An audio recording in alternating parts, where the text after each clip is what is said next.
سیدنا عبداللہ بن عمر بن عاص رضی اللہ تعالی عنہما،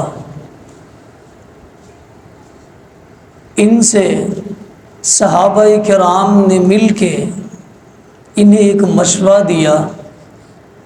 مشورہ یہ ہے کہ آپ نبی مکرم صلی اللہ علیہ وسلم کی ہر بات کو آپ لکھ لیتے ہو۔ آپ نے بات لکھنی ہے تو آپ ایسا کریں کہ ہمارا مشورہ ہے، جب آپ خوشی میں ہو، جب آپ اچھے موڈ میں ہو تو آپ حدیثوں کو لکھ لیا کریں، جب آپ پریشان ہو، غصے میں ہو، جنگ کی کیفیت ہو تو آپ حدیثوں کو نہ لکھا کریں۔ ہو سکتا ہے آپ نے کبھی غصے کے اندر کوئی جملہ بول دیا اور آپ نے لکھ لیا، وہ حدیث بن گئی۔ یہ مشورہ دیا تو سیدنا عبداللہ بن عمر بن عاص رضی اللہ تعالی عنہما یہ صحابہ کرام کی بات سن کے سیدھے آپ صلی اللہ علیہ وسلم کے پاس چلے گئے۔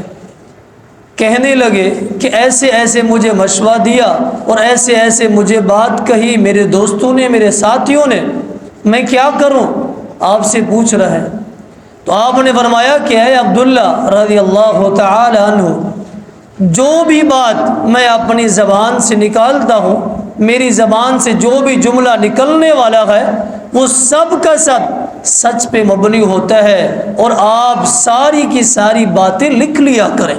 میں خوشی میں ہوں، میں غمی میں ہوں، میں پریشانی میں ہوں، میں جنگ کی حالت میں ہوں، جہاں کہیں ہوں، شریعت کے متعلق جو بھی میرا جملہ نکلنے والا ہے وہ سب کا سب سچ ہے۔ اس سے پہلے لوگوں کا ذہن کے اندر یہ سوال بھی پیدا ہوتا ہے، کیا نبی مکرم صلی اللہ علیہ وسلم شریعت سے پہلے سچ نہیں بولتے تھے؟ تو صحابہ کرام یا دیگر جس ٹائم آپ نے نبوت کا اعلان نہیں کیا، لوگ آپ کو صادق الامین کے نام سے یاد کرتے تھے۔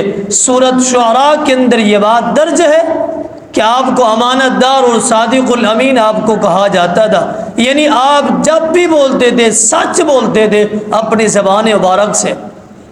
اسی طرح اگر آج کوئی شخص آپ کی بات کو سننے کے بعد، آپ کے فرمان کو سننے کے بعد پھر اس پہ یا اس فرمان کو وہ ٹارگٹ بنائے، یا اس کے برعکس کوئی ایسا عمل یا اس کے برعکس انسان پریکٹیکل کرنے کی کوشش کرے، پھر اس کا نتیجہ کیا نکلتا ہے؟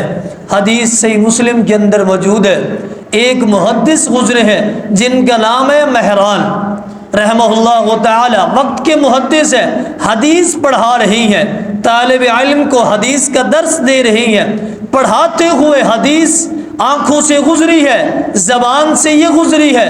حدیث یہ ہے کہ آپ کا فرمان ہے کہ جو شخص، جو بھی مقتدی امام سے پہلے سجدے میں جائے گا، امام کے اللہ اکبر کہنے سے پہلے وہ کھڑا ہو جائے گا یا وہ اٹھ جائے گا، رکوع سے پہلے وہ رکوع میں چلا جائے گا یا اٹھ جائے گا پہلے، یعنی امام سے وہ پہل کرے گا۔ جس حال میں اللہ رب العالمین کو اس مقتدی کی پہل کرنا امام سے اتنا ناپسند ہے، آپ نے فرمایا کہ اللہ تعالیٰ اس بندے کے سر کو گدھے کا سر بنا دیں گے۔ یہ حدیث پڑھانے کے بعد اپنے شاگردوں سے کہنے لگے اس حدیث کے مطابق پریکٹیکل ہونا چاہیے، پریکٹیکل کر کے دیکھتے ایسا ہوتا ہے یا نہیں ہوتا۔ اب حدیث پڑھنے کے بعد حدیث کو پریکٹیکل کے طور پہ وہ کر رہی ہیں، وہ حدیث بھی حدیث مصطفیٰ ہے صلی اللہ علیہ وسلم۔ آپ کی بات ہے جس زبان مبارک سے ہر ایک جملہ سچ کے علاوہ کچھ نکلتا ہی نہیں ہے، پریکٹیکل کرتے ہیں۔ ایسے ہی امام سے پہلے سجدے میں چلے گئے، امام سے پہلے اٹھ کے بیٹھ گئے، رکوع میں پہلے چلے گئے اور پہلے کھڑے ہو گئے۔ اللہ رب العالمین کو یہ انداز اتنا ناپسند آیا، اللہ تعالیٰ نے اس محدث کے سر کو گدھے کا سر بنا دیا۔ دوسرے دن جب کلاس روم میں داخل ہوئے، کلاس میں بیٹھے، درس دینا شروع کیا، نقاب کیا ہوا تھا، اپنے سر کو، اپنے چہرے کو ڈھانپا ہوا ہے۔ شاگردوں نے، طالب علموں نے پوچھا آج آپ نے نقاب کیا ہوا ہے، وجہ کیا ہے؟ کل حدیث پڑھنے کے بعد میں نے پریکٹیکل کیا ہے، اللہ تعالیٰ نے میرے سر کو گدھے کا سر ہی بنا دیا ہے، اور ایسے ہی اسی حال میں زندگی بسر کرتے رہے اور گدھے کا سر ٹھیک نہیں ہوا، اس حال میں وہ فوت ہو گئے۔ اب اندازہ لگائے، حدیث کو ٹارگٹ کرنا، حدیث کے برعکس یا حدیث کے خلاف پریکٹیکل کرنا، کیونکہ حدیث مصطفیٰ ہے، کسی عام انسان کی بات نہیں ہے۔ جہاں ہم کہہ دیتے ہیں ہے تو حدیث آج نہیں کل مان لیں گے، ادھر رسم و رواج ہے، ادھر لوگوں کی باتیں ہیں، ادھر خاندان ہے، ادھر میرا لیڈر ہے، ادھر ساری چیزیں ہیں، ان کو ناراض نہیں کر سکتے۔ یا حدیث آپ کی آج نہیں کل مان لیں گے، اس حدیث کو آج یا کل کی بات، یا اس کو ٹال کے یا پیٹھ کے پیچھے ڈال کے ہم چلے جاتے ہیں، یہ کوئی معمولی بات نہیں ہے۔ میرے لیڈر کے یا میرے جتنے بڑے لیڈر ہیں، یہ سارے کے سارے سونے کے بھی بن جائیں تو آپ کے ایک فرمان کا مقابلہ نہیں کر سکتے۔